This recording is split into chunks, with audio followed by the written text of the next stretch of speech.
주님의 말씀을 나누도록 하겠습니다. 오늘 말씀은 사사기 6장 1절에서 12절 말씀입니다. 구약성경 사사기 6장 1절에서 12절 말씀을 우리 한 절씩 교독하도록 하겠습니다. 제가 먼저 읽겠습니다.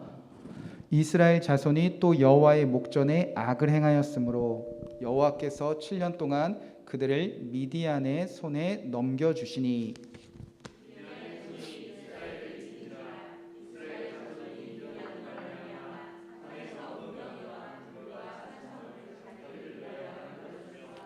이스라엘이 파종한 때면 미디안과 아말렉과 동방 사람들이 치러 올라와서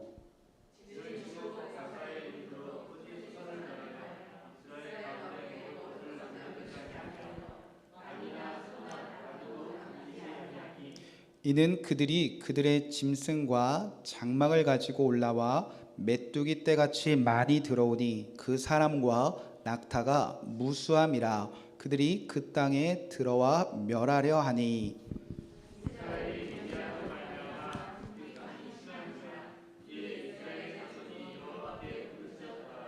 이스라엘 자손이 미디암으로 말미암아 여호와께 부르짖었으므로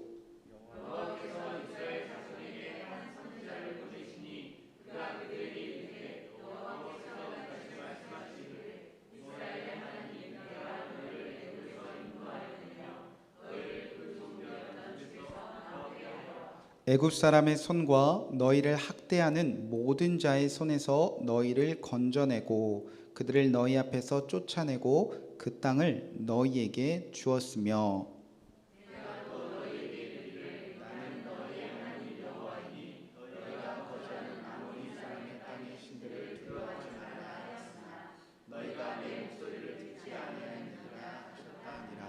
여호와의 사자가 아비에셀 사람 요아스에게 속한 오브라에 이르러 상수리 나무 아래에 앉으니라. 마침 요아스의 아들 기드온이 미디안 사람에게 알리지 아니하려 하여 밀을 포도주 틀에서 타작하더니 12절 말씀 함께 읽겠습니다.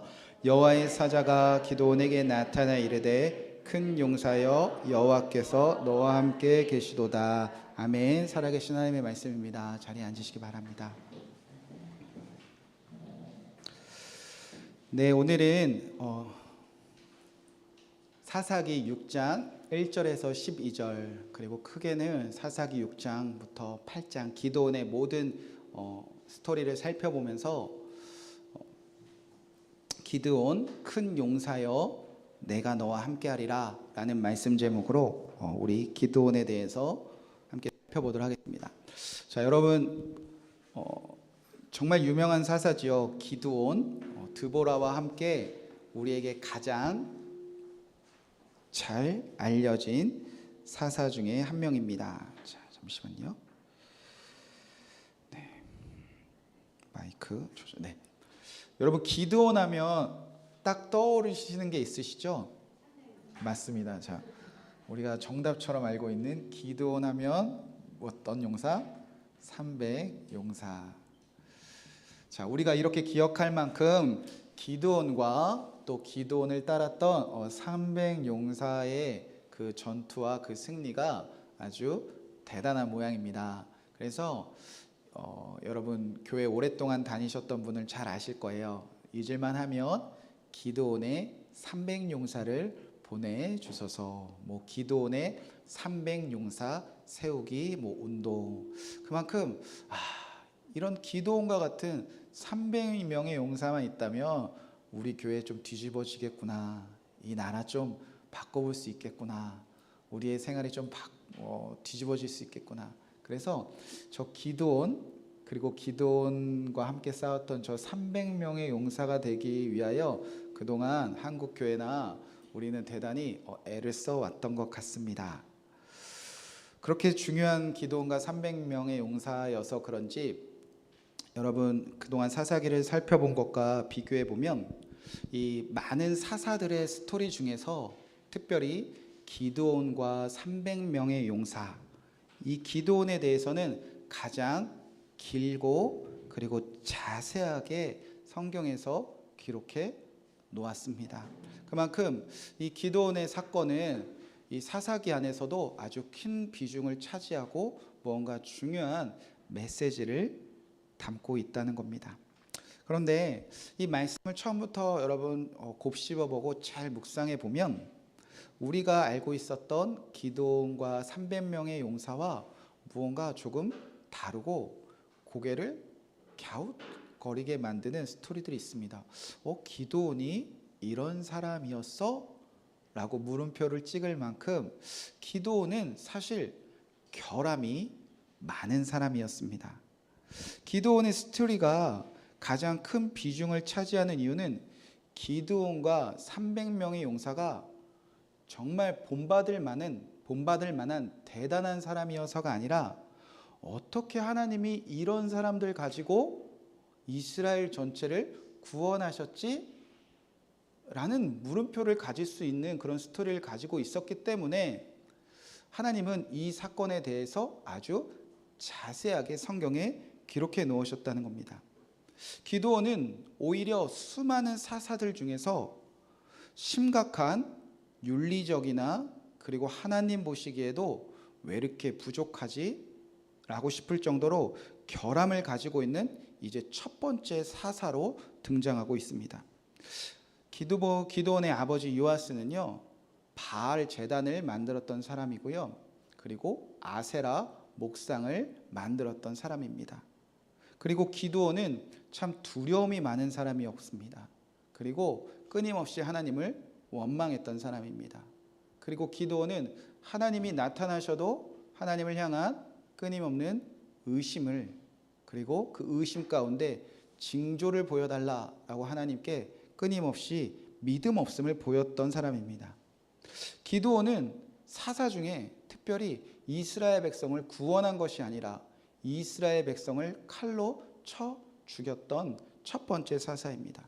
그로 인해서 이스라엘 안에 큰 분열과 갈등을 가져온 첫 번째 사사도 기드온입니다. 기드온은 이스라엘 백성들이 하나님이 아닌 바알을 섬기도록 분위기와 모든 여건을 다 마련하여 이스라엘을 우상 숭배에 빠뜨렸던 사사입니다. 기드온은 전쟁이 끝나고 왕의 자리에도 오르려고 했던 사람입니다. 그러니까 기드온의 스토리를 살펴보면 이 사람이 사사 자격이 있나 싶을 정도의 사람이라는 걸 누구나 금방 알 수 있습니다. 그런데 우리는 기드온의 300명의 용사를 주옵소서라고 기도하고 있다는 게 참 아이러니죠. 자, 그럼에도 불구하고 우리가 기억하는 대로 왜 우리는 기드온을 300명, 기드온과 300용사라고 부르는가? 하나님께서는 이렇게 결함 많은 기드온도, 그리고 기드온이 그랬다면 저 300명은 어떻겠습니까? 기드온보다 더 결함이 많은 300명도 용사다. 너희는 용사다. 그렇게 말씀하시고 그 용사되게 하셨던 분위기에 우리는 이 기드온의 사건을 통해서 기드온과 300명의 용사를 기억해야 될 것이 아니라 와, 하나님 대단하시다. 그거를 기억하길, 저와 여러분이 기억하길 주님께서 원하신다는 겁니다. 사사의 자격도 없고 사실 용사의 자격도 없던 기드온, 하나님이 그런 기드온을 변화시킨 과정들이 너무 길고 그 기드온이 끝까지 반항했기에 이 기드온의 이야기가 이렇게 길게 펼쳐졌다는 것입니다. 이 자격 없는 기드온을 변화시켜 가는 과정을 본다면 우리의 삶을 그대로 드러낼 수 있습니다. 우리와 비교해 볼 수 있습니다. 저와 여러분 중에 하나님의 용사입니다 라고 자신 있게 말할 사람이 누가 있겠습니까? 누군가의 영혼을 저는 구원해낼 정말 뛰어난 용사입니다. 그런 사람이 누가 있겠습니까? 우리도 결함이 많고 부족함이 많고 두려움 많고 믿음 없는 사람으로 살 때가 너무나 많이 있습니다. 그런데 기드온도 변화시켜 용사 만들었다면 저와 여러분도 용사 되게 하신 하나님, 그 하나님에 여러분이 주목해 보시면 좋을 것 같습니다. 자, 기드온의 스토리가 상당히 길기 때문에 구조를 잘 알아야 됩니다. 이야기가 막 뒤죽박죽 섞여져 있어요. 그래서 기드온의 스토리가 그리고 기도원을 통해서 하고자 하는 이야기가 분명하게 드러나려면 제가 많이 여러분에게 전해드린 방식으로 좀 풀어보도록 하겠습니다. 6장부터 8장까지 그냥 보면은 이런저런 얘기가 섞여 있는 것 같지만 정확하게 구조를 나눠보면 그 구조 안에 진짜 알맹이가 담겨져 있습니다. 자, 우리가 잘 아는 대로 제가 뭐 샌드위치, 뭐 햄버거 구조라고 많이 설명을 했는데 뭐 A, B, C 중심에 정말 하고 싶은 이야기가 담겨져 있고요. 이 중심의 이야기를 훼손하지 않기 위하여 A 다시 B 다시 그러니까 앞뒤가 똑같은 햄버거 안에 중앙에 정말 먹어야 될 중요한 음식을 담겨져 있는 그런 구조를 가지고 있습니다. 자, 시작은요. 자, 6장 1절에서 10절까지고요. 그리고 끝은 8장 잠시만요. 네, 22절에서 32절. 자, 기도원의 이야기의 시작과 끝은 무엇으로 시작하고 무엇으로 끝나고 있을까? 자, 먼저 6장 1절에서 10절까지 그 중에서 중요한 말씀 한 절을 여러분이 한번 화면으로 보시기 바랍니다. 자, 기도원의 사건은 무엇으로 시작되었을까? 아마 다 사사기를 많이 읽어보셨기 때문에 이제 예상할 수 있습니다. 자, 1절 말씀 한번 읽어보겠습니다. 자, 시작. 이스라엘 자손이 또 여호와의 목전에서 악을 행하였으므로 여호와께서 7년 동안 그들을 미디안에 섬겨. 자, 또 지긋지긋하게 반복하는 단어가 뭐죠? 악인데 악을 어떻게? 또 그러니까 이스라엘의 악은 어떻게 계속 반복된다는 거죠? 또 이스라엘은 끊임없이 지금 사사를 보내시고 구원자를 보내도 사사만 죽으면 구원자만 사라지면 끊임없이 여호와 앞에서 악을 행하는 자였다는 겁니다. 여기서 말하는 악은 하나님이 아닌 다른 신을 섬기는 것을 말합니다. 하나님이 아닌 다른 신을 섬기는데 그들의 삶은 볼 것이 없다는 거죠. 하나님의 말씀 다 안 지키고 산다는 거죠. 자, 그래서 이스라엘 백성들이 또다시 여호와 앞에서 악을 행하면 그때 어떻게 살아가기 시작하는가? 자, 여러분도 하나님을 떠났을 때, 하나님이 아닌 다른 신을 섬겼을 때 보통의 삶의 모습은 다 이러하다. 그걸 성경은 말합니다. 자, 우리가 하나님 앞에서 또다시 악을 행하면 우리는 어떻게 살 수밖에 없는가? 자, 2절, 3절, 4절, 5절, 6절에 이스라엘 백성들이 하나님을 떠났을 때 삶의 모습입니다. 내가 이렇게 사는 것 같은데, 아니면 내가 예전에 그렇게 살았던 것 같은데 라고 생각하면서 한번 말씀을 한번 따라서 읽어보세요. 제가 읽고 여러분 눈으로 읽으면 좋을 것 같습니다. 미디안의 손이 이스라엘을 이긴지라. 이스라엘 자손이 미디안으로 말미암아 산에서 웅덩이와 굴과 산성을 자기들을 위하여 만들었으며 이스라엘이 파종한 때가면 미디안과 아말렉과 동방 사람들이 치러 올라와서 진을 치고 가사에 이르도록 토지 소산을 멸하여 이스라엘 가운데 먹을 것을 남겨두지 아니하며 양이나 소나 나귀도 남기지 아니하며 이는 그들이 그들의 짐승과 장막을 가지고 올라가 메뚜기 떼같이 많이 들어오니 그 사람과 낙타가 무수함이라. 그들이 그 땅에 들어와 멸하려 하니 이스라엘이 미디안으로 말미암아 궁핍함이 심한지라. 자, 또다시 악을 행하니까 하나님께서 누구 손에 넘겼냐면 이번엔 미디안의 손에 넘겼습니다. 자, 미디안 사람들이 이스라엘 백성들을 얼마나 압제하고 학대하기 시작했냐면 반복되는 단어가 있는데 멸하였고요. 그리고 남기지 아니했고요. 그래서 이스라엘 백성들의 삶이 먹을 것이 없어서 결국 궁핍하게 살아간다는 겁니다. 하나님이 약속하셨거든요. 가나안 땅에 들어가면 하나님의 백성이 되면 부족함이 없을 것이다. 내가 다 채워줄 것이다. 굶지 않을 것이다. 풍성할 것이다. 그런데 악을 행하자 그들의 삶은 다 멸하고 남기지 않고 궁핍. 마치 메뚜기 떼가 모든 것을 다 쓸어가는 것처럼. 그것도 파종할 때, 씨 뿌릴 때부터 와서 모든 것을 싹 걷어가기 시작했다는 겁니다. 그러니까 아무리 반복해서 일해도, 아무리 열심히 일해도 뒤돌아보면 아무것도 남지 않은 삶. 여러분 현대사회도 이게 반복이 되고 있죠. 일주일 내내 죽어라 열심히 일해도 뒤돌아보면 내가 왜 이랬지? 왜 남는 게 없지? 왜 이렇게 내 삶을 궁핍하지? 이스라엘 백성들이 그 궁핍함의 끝을 경험하게 되었다는 겁니다. 자, 그러면 뭐 하면 되죠? 또다시 악을 행한 거니까 하나님께 돌아와 회개하면 되는데, 이스라엘 백성들은 그때부터 어떻게 살기 시작했냐? 산이나 구레 그리고 웅덩이 이런 데서 산성을 만들고 살았어요. 자, 회개가 아니라 지금 숨어 살기 시작했다는 겁니다. 그거 얼마 남지 않은 거 빼앗기지 않으려고 하나님이 주신 그 넓은 평야와 가나안 땅 평지 거기 산 게 아니라 산 꼭대기로 올라와 사다리를 타고 내려가 미디안 사람들이 쳐들어오지 못하는 그곳에 굴을 파고, 그리고 그곳에 웅덩이를 파서 바위 속에 숨어 살기 시작했다는 겁니다. 이게 이스라엘 백성들의 현주소예요. 결국 이스라엘 백성들은 지금 무엇에 빠져 있느냐? 극심한 두려움. 너무 두려운 거예요. 미디안 사람들 만나면 어떡해? 저 대적들이 우리 거 다 뺏어가면 어떡해? 그렇게 미디안 사람들을 두려워 숨어 사는 존재가 되었다는 겁니다. 하나님이 이렇게 살라고 하나님의 백성 그리고 주의 가나안의 땅으로 인도하신 것입니까? 그런데 어느새 하나님의 나라를 다 빼앗겨 버리고 숨어 사는 존재가, 두려워서 자기 소유 지키기 위해서 산 안에 굴 파놓고 사는 사람들이 이스라엘의 현 주소가 되었다는 것입니다. 자, 그러면 결말은 무엇일까? 자, 이 사람들을 통해서 좀 무언가 역사가 반복되었으면 좋겠는데, 여기서도 결국 또로 시작해서 뭐로 끝나냐? 또로 끝나는 그런 안타까운 현실이 펼쳐집니다. 자, 사사기 8장 29절에서 35절 중에 제가 33절, 34절, 35절 읽어드리도록 하겠습니다.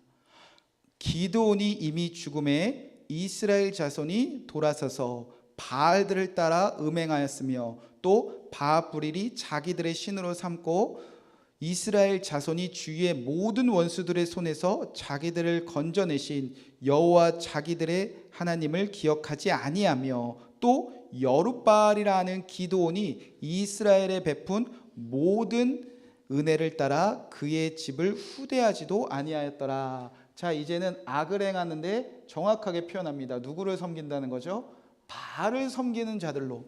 자, 그러니까 기드온의 스토리는요, 또로 시작해서 또로 끝난 사건입니다. 하나님의 백성들이 또다시 하나님이 아닌 다른 신을 섬기며, 그래서 대적들로 말미암아 무언가 일해도 다 멸해지고, 무언가 가지려고 해도 다 빼앗기고, 너무나 궁핍하여 먹을 것도 없이 사는, 산에나 굴에서 숨어 사는 존재, 두려움에 빠져서 하나님의 일을 전혀 해나갈 수 없는 존재가 바로 이 하나님의 백성들의 스토리로, 이 기드온의 스토리를 감싸고 있었다는 겁니다. 자, 우리가 저뿐만 아니라 아마 여러분도 평생 주일 대표 기도하시는 분들을 통해서 이런 기도 제목 계속 반복해서 들었을 거예요. 이번 주도 죄를 지은 우리를 용서해 주시옵소서. 정말 어렸을 때부터 교회에서 자라면서도 장로님, 권사님, 집사님 대표 기도하시며 하나님 우리의 죄를 용서하여 주시옵소서. 하나님 우리의 죄를 용서하여 주시옵소서. 자, 우리는 언제쯤 주일 대표 기도하면서 하나님 이번 주 죄 안 짓게 해주셔서 감사합니다. 여러분, 이런 통쾌한 기도는 언제쯤 우리가 자신 있게 할 수 있는 거죠? 정말 신앙의 절망은 여기에 있습니다. 우리가 또다시 이렇게 하나님을 떠나 우상을 섬기며 하나님의 말씀에 불순종하는 죄가 우리 안에서 끊임없이 반복된다는 거죠. 자, 이런 세상 가운데서, 이런 하나님의 백성들이 가득한 세상 가운데서 하나님이 이제 일하기 시작하는 게 기도원의 핵심입니다. 자, 우리가 이렇게 절망하지 않는 이유는 사람들의 또와 이제 누구의 또가 충돌하는가? 이 기드온의 사건에서 하나님의 또가 충돌하기 시작합니다. 우리는 또다시 악을 저지르는데 하나님은 우리보다 더 끈질기게 또 구원하시고 또 구원하시고 또 찾아와 말씀하시고 또 찾아와 증거를 보여주시고 또 찾아와 설득하시고, 그래서 정말 끈질긴 기도원과 300명의 용사와 정말 그것보다 더 끈질긴 하나님이 충돌하시기 시작합니다. 자, 우리가 주일마다 반복되는 또 죄를 지으면서 우리가 왜 여기에 앉아서 저는 설교하고 여러분은 말씀을 듣고 찬양하며 기도할 수 있는 것입니까? 하나님의 또가 있으시기 때문이에요. 우리의 또보다 더 크신 하나님의 또가 승리했기에 우리는 이 자리에 있는 거지, 우리가 용사고 우리가 대단해서가 아닙니다. 여러분도 이 기드온의 이야기를 통해서 반복되는 여러분의 죄악보다 그래도 또 구원자를 보내시고 또 구원자를 보내셨다가 결국 예수 그리스도 영원히 죽지 않는 그 사사를 보내신 주님의 마음에 한번 귀 기울여 보시는 시간이 되면 좋을 것 같습니다. 자, 이제 하나님께서 이 또다시 반복되는 이스라엘 백성들을 구원하시기 위해서 하나님이 구원의 계약을 펼치시는데, 자, 6장 11절에서 6장 32절까지 하나님의 구원의 계획이 펼쳐집니다.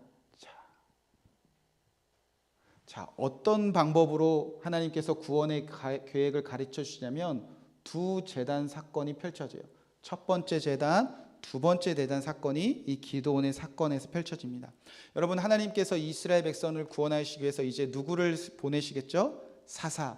자, 첫 번째 제단에서는 하나님이 어떤 일을 하시냐면 기드온을 부르십니다.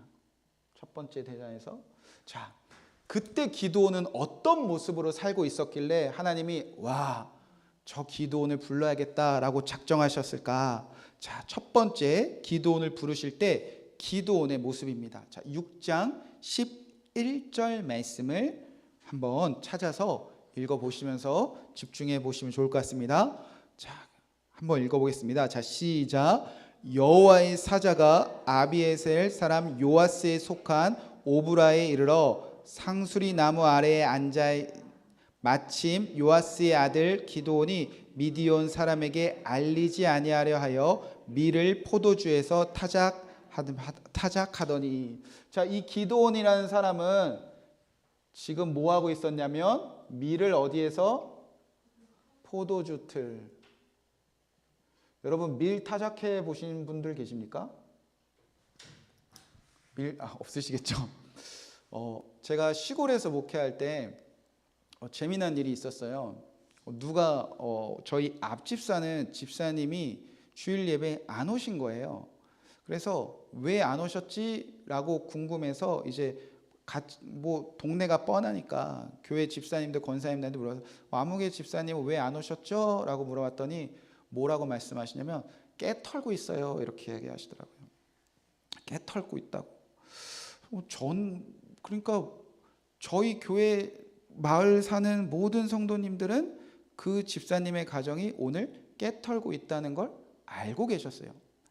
자, 그리고 나서 제가 나중에 알고 있었는데 왜 나만 몰랐을까, 그 정도로 깨를 요란하게 털더라고요. 우선 여러분, 깨를 어떻게 터냐면 마당에다가 매일 널었다가 걷었다가 널었다가 걷었다가 이거 반복하시더라고요. 그래서 깨가 바짝 마르면 넓은 마당에서 이렇게 뭐라 그러죠? 갈고리 같이 생긴 걸로 막 이렇게 하면 이렇게 휘청거리게 있어요. 닭발 같이 생긴 거. 그걸로 계속 때리십니다. 계속 몇 날 며칠 때려요. 때리고 나면 이제 그 깨가 떨어지겠죠? 깨 턴다 그러죠? 그리고 나면 또 넓은 마당에서 이거 오줌 쌌을 때 쓰는 그 키 있잖아요. 키로 계속 이렇게 던져요. 계속 던지면 이제 바람이 불면 이제 뭐 불순물들 날아가고 이제 깨만 남잖아요. 그렇게 넓은 마당에서 일주일 동안 뭐 널었다가 했다가 널었다가 했다가 팼다가 던졌다가 이거를 하고 있었는데, 제가 그 주에 교회에 없고 뭐 여기 저희 부모님 댁에 있어서 저만 모르고 있었지, 그 넓은 마당에서 깨 터는 거를 마을 사람들이 지나가다 다 본 거예요. 여러분 깨 터는데 어디 방에서 터는 일은 없고요. 깨 터는데 숨어서 터는 일은 절대 없습니다. 제가 그때 알았어요. 아, 이래서 참기름이 비싸고 우리 엄마가 참기름 그렇게 아꼈구나. 그러니까 대단한 수고를 하더라고요. 근데 하고자 하기는 뭐냐면 곡식을 털 때는요, 여러분 넓은 마당에서 텁니다. 그래서 누구나 다 볼 수 있다는 거예요. 그런데 깨 얼마 안 되는 깨 터는 일도 이렇게 넓은 마당이 필요하다면 여러분 밀을 털 때는 더 넓은 마당이 필요했다는 겁니다. 특별히 그 당시에는 가축으로 밀을 털었대요. 가축을 이렇게 뱅글뱅글 돌게 하면서 밀을 발로 밟거나 아니면 가축이 없으면 비슷한 걸로 이렇게 막 때린대요. 그리고 나서 넓은 마당에서 이렇게 날리면서 또 바람에 그 모든 불순물이 날아갈 때까지. 그러니까 누구는 집에서 밀 터는 거 다 알 수 있었다는 거죠. 그런데 지금은 그렇게 밀을 털면 되는 때예요, 안 되는 때예요? 왜? 누가 뺏어가죠? 미디안 사람들. 그래서 저 기드온은 지금 밀을 어디서 털고 있었다는 거죠? 포도주 틀.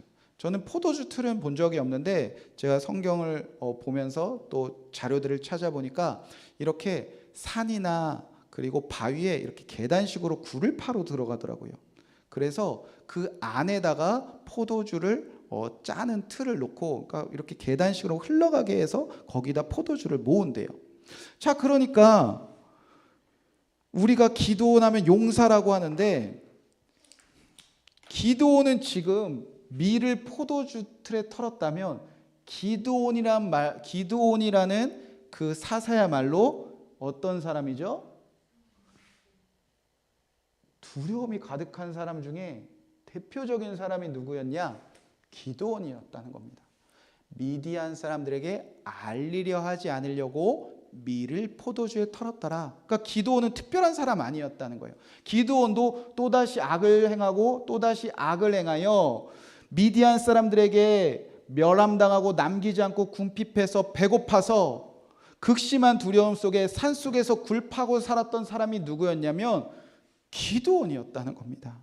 그런데 이런 기드온을 향하여 하나님께서 부르실 때 중요합니다. 뭐라고 선포하셨냐? 12절 말씀입니다. 우리 함께 믿음으로 읽어보면 좋을 것 같습니다. 자, 시작. 여호와의 사자가 기드온에서 나타나 이르되 큰 용사여 여호와께서 너와 함께 계시노다. 정말 두려워서 숨어 있는데 하나님은 너는 뭐다? 큰 용사다. 왜? 여호와께서 함께 하니까, 내가 너와 함께 하니까 너는 이렇게 숨어서 사는 사람이 아니라 두려움에 빠져서 사는 사람이 아니라 너는 큰 용사인데 너 여기서 뭐하니? 라고 물으시는 거예요. 너는 나의 큰 용사인데 너는 지금 왜 두려워하며 살고 있니? 하나님께서 지금 선포하신 사건입니다. 자, 하나님이 함께 하신 적, 하나님이 이스라엘과 함께 하지 아니하신 적이 한순간이라도 있습니까? 하나님은 아브라함 때부터 이스라엘 백성을 택하신 후부터 이스라엘 백성들을 한 번도 떠나지 아니하셨다는 겁니다. 하나님이 함께 하시면 원래 큰 용사들이었다는 겁니다. 그런데 큰 용사들이 죄악에 빠져서 자기가 용사인지 잃어버리고 살았다는 거예요. 여러분, 예수님이 성령으로 여러분과 함께 하신 거 믿으십니까?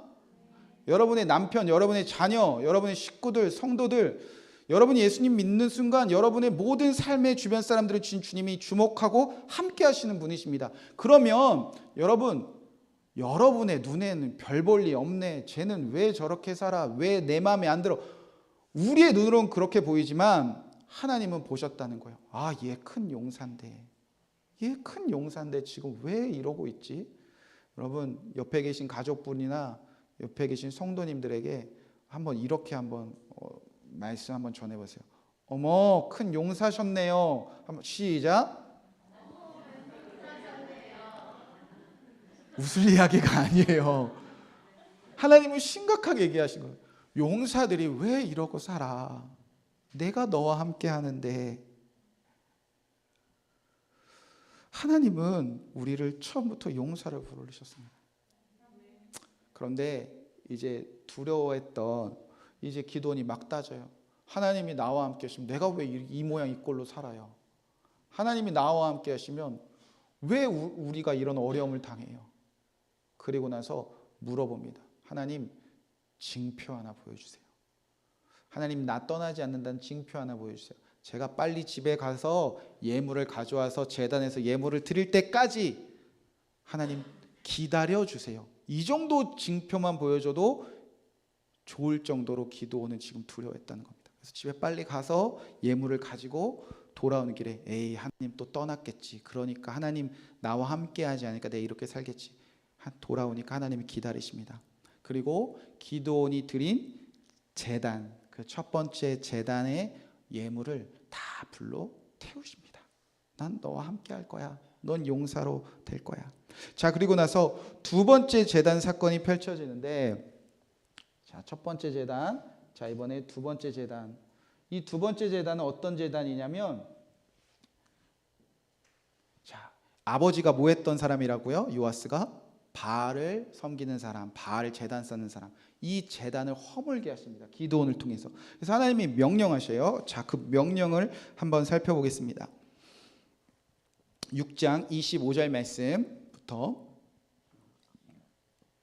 그날 밤에 여호와께서 기드온에게 이르시되 내 아버지에게 있는 수소 곧 7년 된 둘째 수소를 끌어오고 내 아버지에게 있는 바알의 제단을 헐며 그 곁에 아세라상을 찍고 또 이 산성 꼭대기에 내 하나님 여호와를 위하여 규례대로 한 제단을 쌓고 그 둘째 수소를 잡아 내가 찍은 아세라 나무로 번제를 드릴지니라 하시니라. 이에 기드온이 종 10사람을 데리고 여호와께서 그에게 말씀하신 대로 행하되 그의 아버지의 가문과 그 성읍 사람들을 두려워함으로 이 일을 감히 낮에 행하지 못하고 밤에 행하니라. 자, 이제 우상의 제단을 기드온을 통해서 찍어버리시는 일을 하는데 하나님이 이제 명령하십니다. 가서 찍어버려라.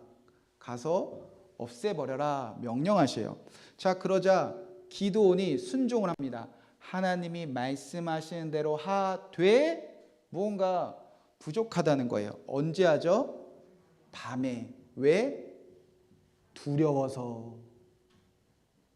아, 걸리면 나 죽는데, 이 바알의 제단을 찍어버리면 큰일 나는데, 두려움이 아직도 남아있다는 거예요. 하나님이 함께 하시는 증거가 있음에도 불구하고. 자, 그래서 두려워서 밤에 사람들을 데리고 와서 몰래 찍어버립니다. 바알의 상, 바알의 제단과 아세라 상을 찍어버립니다. 그 일로 요아스의 집안이 난리가 났어요. 누가 부셨냐? 잡히기만 해봐라. 죽는다. 근데 요아스가 자기 아들인 한 것을 알고 걔 내비둬. 걔 살려줘. 걔는 이제부터 바알과 싸울 사람이야 라고 이야기를 해요. 좋은 얘기 같지만 그때부터 이 기드온의 이름이 무엇으로 바뀌냐면 뭘로 바뀌죠? 여룻바알로 바뀝니다. 자, 여러분이 다 한 우리나라식 이름이 있죠. 근데 여러분의 이름을 갑자기 감정이 팍 와닿게 일본식으로 부른다. 이거 좋은 뜻입니까? 나쁜 뜻입니까? 전한수를 제가 일본말을 잘 몰라는데 예를 들어서 아는 이름이 나카무라로 저를 불렀어요. 이거 칭찬이에요? 이거 욕이에요? 뭔가 좀 욕 같잖아요. 마찬가지로 왜 하나님의 말씀대로 했는데도 불구하고 이때부터 기드온이라는 이름을 사라지고 별명으로 불린 거예요. 너는 여룻바벨이야. 여룻바알이야 라고 불린 거예요. 자, 기드온은 어떤 뜻이냐면 찍다라는 뜻이에요. 그러니까 기드온을 하나님께서 처음부터 이런 사람을 세우셨다는, 기드온은 두려움 없이 바알을, 우상을 다 찍어내는 사람이야. 이게 그 사람의 정체성이었어요. 그런데 여룻바알, 이 아버지가 한 말입니다. 요아스가 바울과 싸우면 큰일 나죠. 자, 바알과 싸우다.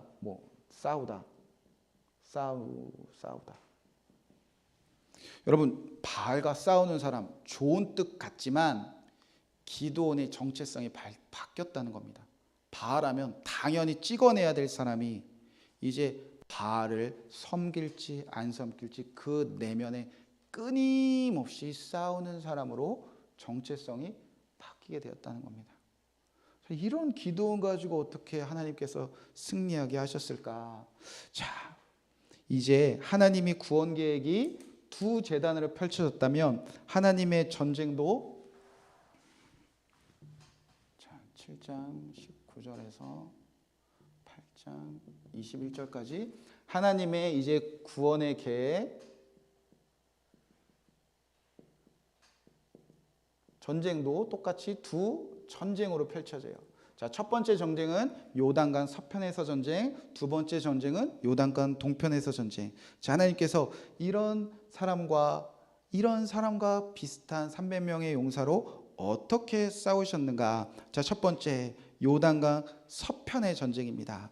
7장 22절 말씀을 한번 다 같이 보시면 좋을 것 같습니다. 여전히 두려워하는 바알과 그 내면 속에서 싸우고 있는 기드온과 300명의 용사를 데리고 어떻게 하나님께서 전투에 승리하게 하셨나? 7장 22절 말씀입니다. 함께 읽겠습니다. 300명이 나팔을 불 때에 여호와께서 그 온 진영에서 친구끼리 칼로 치게 하심으로 적군이 도망하여 스렐라의 벳시다에 이르고 또 단밭에 가까운 아벨무홀라의 경계에 이르렀으니, 여러분 300명이 나팔을 불 때에 누가 일하셨죠? 자, 1번 첫 번째 전쟁의 주어는 여호와께서입니다. 자, 그래서 미디안 사람들이 막 나팔 불고 막 횃불 들고 막 항아리를 깨니까 그때 하나님께 어떻게 이기게 하셨냐? 누구끼리 싸우게 하셨다고요? 친구끼리. 이 친구끼리는 누구죠? 미디안 사람들끼리 싸우게 하셨다는 겁니다. 하나님의 방법은 놀랐습니다. 이들은 칼도 없었는데 이 300명의 용사들이 나팔 불고 횃불 들고 항아리를 깨며 여호와의 칼이다, 기드온의 칼이다 소리 지르자 적들끼리, 친구끼리 내부 안에서 무너지게 했다는 겁니다. 자, 여기까지가 딱 좋았어요. 자, 그런데 이제 이 첫 번째 전쟁에서 주어가 바뀝니다. 여호와가 아니라 이제 기드온이 나서기 시작해요. 자, 7장 24절부터 8장 1절까지 제가 읽겠습니다. 7장 24절에서 기드온이 사자를 보내서 에브라임 온 산지를 두루 다니게 하여 이르기를 내려와서 미디안을 치고 그 뒤를 앞질러 벳바라와 요단강에 이르는 수로를 점령하라 하매 이에 에브라임 사람들이 다 모여 벳바라와 요단강에 이르는 수로를 점령하고 또 미디안 두 방백 오렙과 스엡을 사로잡아 오렙은 오렙 바위에서 죽이고 스엡은 스엡 포도주 틀에서 죽이고 미디안을 추격하였고 오렙과 스엡의 머리를 요단강 건너편에서 기드온에게 가져왔더라. 여기까지 참 좋죠. 8장 1절에 보면 에브라임 사람들이 기드온에게 이르되 내가 미디안과 싸우려 갈 때에 우리를 부르지 아니하였으니 우리를 이같이 대접함이 어찌 됨이냐 하고 그와 뭐하더라? 크게 다투는지라. 여러분 이제 주어가 바뀌었습니다. 여호와께서 명령하시지 않았는데 기드온이 사람들을 이끌고 도망가는 사람들을 끝까지 추격해라 라고 말합니다. 그러자 이제 기드온이 명령하자 여기도 똑같이 누구끼리 싸워요? 친구끼리. 공동체가 분열되기 시작한다는 거예요. 서로 사랑해야 될 한 민족, 하나님의 백성들끼리의 갈등이 어디에서 시작되느냐? 주어 하나 바뀌면 금방 시작됩니다. 내가 하면, 우리가 하려면 다툼이 일어나기 시작했다죠. 자, 그래도 첫 번째 전쟁까지는 그래도 기드온이 당신들이 더 큰 망공을 세웠죠. 당신들이 스엡과 오렙 죽였죠. 이렇게 에브라임 사람 잘 달래니까 말로 잘 구슬이니까 그래 에브라임 사람들이 기분 좋아서 잘 넘어갑니다. 근데 두 번째 전쟁 요단강 서편 전쟁에서는 이제 난리가 납니다. 요단강 동편 전쟁에서 난리가 납니다. 요단강을 건너갔으니까. 자, 8장 4절에서 9절까지 한번 눈으로 보세요. 기드온과 그의 함께한 자 300명이 요단강에 이르러 건너고 비록 피곤하나 추격하며 계속 그냥 쫓아가는 거예요. 피곤한데도.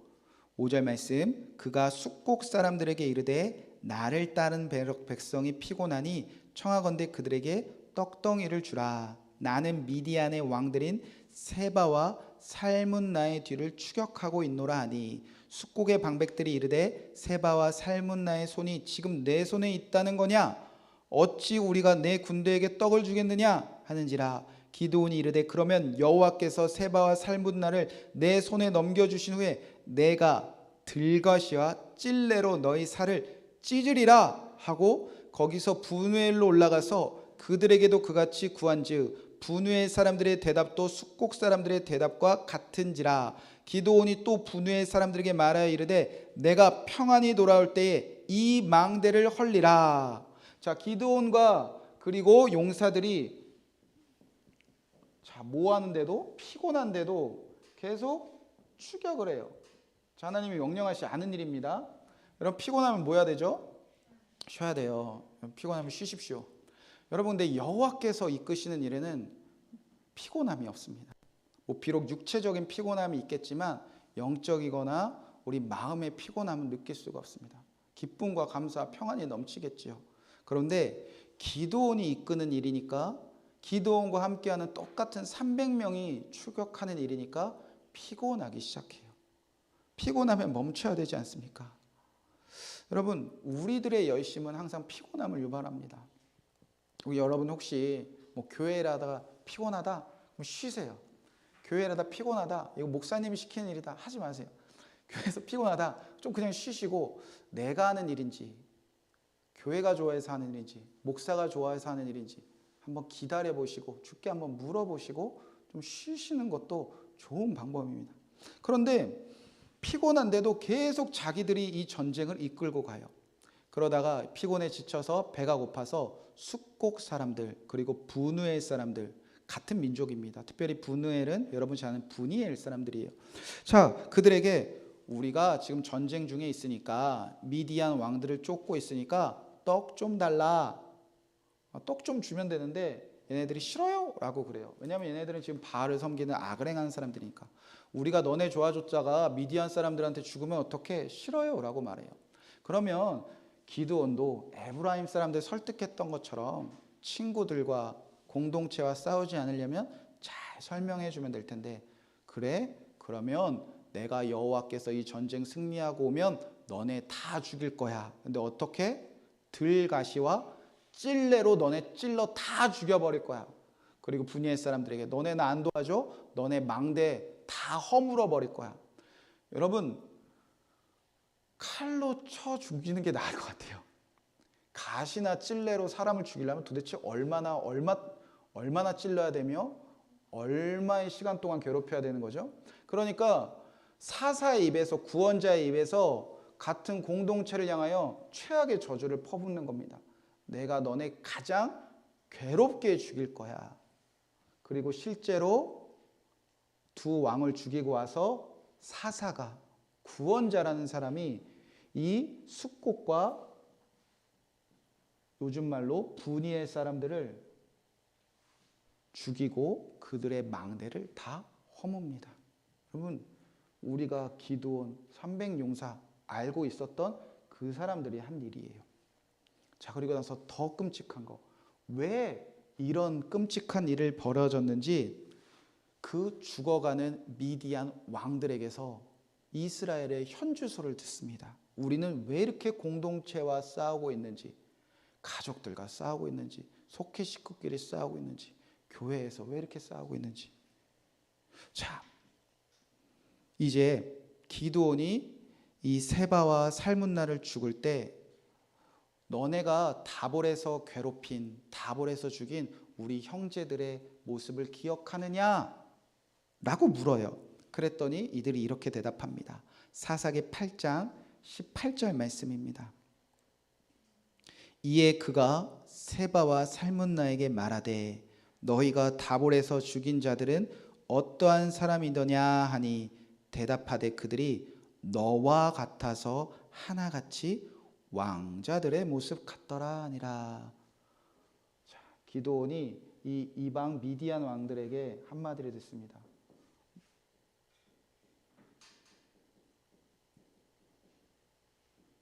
이 기드온도 포함되는 거고요. 기드온이 물었던 이스라엘 다 볼 사람들. 자, 미디안 왕들이 얘기한 거예요. 자, 아직 이스라엘 안에는 왕이 있었습니까? 없었습니까? 없었어요. 그러니까 왕의 모습이 뭔지를 몰라요. 그런데 이방 사람들은 그 당시에 다 왕이 있었거든요. 거짓 신을 섬기고 거짓 신을 섬기면서 왕 노릇하는 사람들이 있었다는 거예요. 근데 그들이 죽어가면서 기드온, 너 왕 같아. 너가 물어본 너 형제들 다 똑같아. 너네가 왕처럼 살고 있구나 라는 끔찍한 이야기를 이방인들, 이방에서 거짓 신을 섬기며 왕 노릇하는 사람들한테 들었다는 겁니다. 그러니까 결국 이들이 또다시 악을 행하고 그러면서 반복되는 괴로움 속에서도 두려워하면서도 끝까지 이렇게 하나님을 믿지 못하고 자기들이 주인 되어서 이렇게 서로 싸우는 이유는 이들이 점점 뭐가 돼가고 있다는 거죠? 왕, 하나님의 자리를 빼앗고 있다는 겁니다. 그게 기드온이고 그게 300명의 용사들이었다는 겁니다. 자, 그러면 내가 하나님의 자리를 빼앗고 있구나, 왕 노릇하고 있구나, 그거를 내가 죽이는 그 이방신을 섬기는 사람들한테 들었다면 회개하면 되잖아요. 여기서 멈춰야지. 이제는 피곤하니까 쉬어야지. 그런데 그날 기도는 어떤 선택을 하는가? 마지막 8장 21절 말씀입니다. 세바와 살문나가 이르되 내가 일어나 우리를 치라. 사람이 어떠하면 그의 힘도 그러하니라 하니 기드온이 일어나 세바와 살문나를 죽이고 그들의 나타목에 있던 초승당 장식들을 떼어서 가지니라. 미디안 왕들은요, 낙타에 무엇을 달고 살았냐면 초승달 장식들을 가지고 있었어요. 그러니까 초승달 장식은 미디안 사람들 중에 왕을 상징하는 장식이었다는 겁니다. 근데 기드온이 어떻게 했다고요? 그거를 가졌어요. 나 왕자 같아? 이제 뭐 되고 싶다는 거죠? 나 왕 될래. 이게 기드온의 마지막 선택이었다는 겁니다. 자, 그러면 이 가운데는 뭐가 있을까? 자, 이 기드온과 300명의 용사들의 신앙의 갈등이 담겨져 있습니다. 핵심은 300명의 용사들이 어마어마하게 멋지게 이겼다에게 있는 게 아니라 정말 이런 사람들을 하나님께서 어떻게 사용하셔서 용사로 쓰셨는지가 담겨져 있어요. 끊임없이 증거 보여주세요. 끊임없이 숫자를 자랑하는 사람들. 그런데 하나님이 어떻게 바꾸셨는가? 만약에 여기서 더하면 화를 내실 것 같아서 다음 주에 넘어가도록 하고요. 자, 전체 구조를 한번 싹 살펴보세요. 또다시 악을 저지르는 사람들, 하나님이 함께 하신 줄 모르고 두려워하는 사람들, 내가 용사인지 내가 어떤 정체성을 가진지 다 빼앗겨 버린 사람들, 평생을 우상을 섬길지 하나님을 섬길지 아직도 갈등하며 내면에 싸움이 있는 사람들, 하나님이 이끄시는 전쟁에서도 결국 자기가 주인이 되며 주변 사람들과 오늘도 다투고 싸우는 사람들, 왕처럼 살고 싶은 사람들. 여러분, 그게 기드온의 이야기며 그게 오늘 모여있는 우리의 이야기 아닙니까?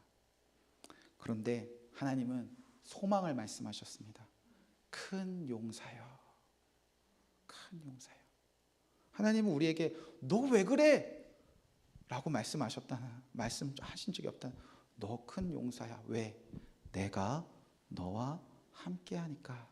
그러면 우리는 한 가지만 잊어버리지 않으면 된다는 거예요. 예수 그리스도가 십자가에서 죽으시고 부활하사 성령으로 지금 누구와? 나와 함께 하시는구나. 예수님 어디 계시죠? 여러분 안에 계십니다.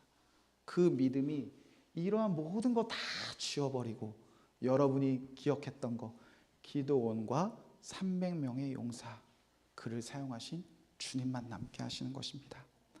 저와 여러분도 우리를 위해서 함께 하시는 그 예수님 안에서 또다시 악을 행하는 것이 아니라 온 세상 영혼들을 구원하고 가족을 구원하고 주님께 귀하게 쓰임받는 용사 되시길 주님의로 축복의 말씀을 드립니다. 자, 이 일을 행하신 우리 하나님의 이름을 찬양합시다. 우리 당신의 영광에와 찬양하면서 하나님께 예물 드리고 제가 봉헌 기도하고 축도함으로 주일 예배를 마치도록 하겠습니다.